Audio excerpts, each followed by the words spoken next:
When your baby has been diagnosed with HIE, one of the first things you want is answers. What happened? When did it happen? Could it have been prevented? All of these things are valid questions, but getting clear answers can feel overwhelming sometimes. One way to start this is by focusing on the imaging tests that were done shortly after birth. What I want to do today is I want to walk you through two questions to ask your doctors about imaging results. These questions can help you better understanding the timing of your baby's HIE injury and how it might connect to what happened during labor and delivery from a medical legal perspective. Now, before we dive deep into this, let's quickly talk about what is HIE. Hypoxic ischemic encephalopathy, or HIE, happens when a baby's brain, when it doesn't get enough oxygen and blood flow. This can occur during labor and delivery due to complications like umbilical cord problems, placental abruption, or issues with how your baby was monitored during labor. Unfortunately, when the brain doesn't get enough oxygen, it can lead to swelling and other types of damage that can impact your baby's long-term health. So let's start with the first thing, imaging, an imaging tool, the head ultrasound. This is typically done within the first 24 hours of life to look for signs of a brain injury like swelling or bleeding.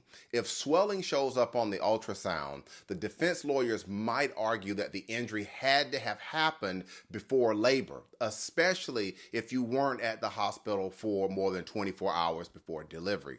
They might claim that the swelling takes time to develop, so the injury couldn't possibly be linked to what happened during labor or delivery for that matter. But here is the thing with this. Swelling doesn't always follow a set timeline. How quickly it develops can depend on the severity of the injury, the skill of the ultrasound technician, and how long was the brain deprived of oxygen. Plus, there are other factors that can show whether the injury occurred during labor. So, for example, if your baby's head circumference is normal for their gestational age, that is important.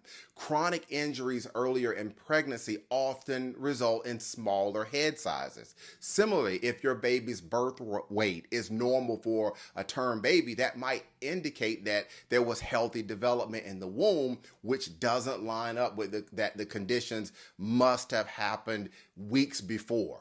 And don't forget about other types of clues, things like APGAR scores or abnormal cord blood gas results or seizures shortly after birth. All of these things might point to something happening during labor or delivery, not before. So here's the first question that you might want to ask your doctor. What did the ultrasound show about swelling or other abnormalities, and how does that fit within what happened during labor and delivery? This is going to be a key question because it can tie in the imaging results back to what may have been going on during your labor.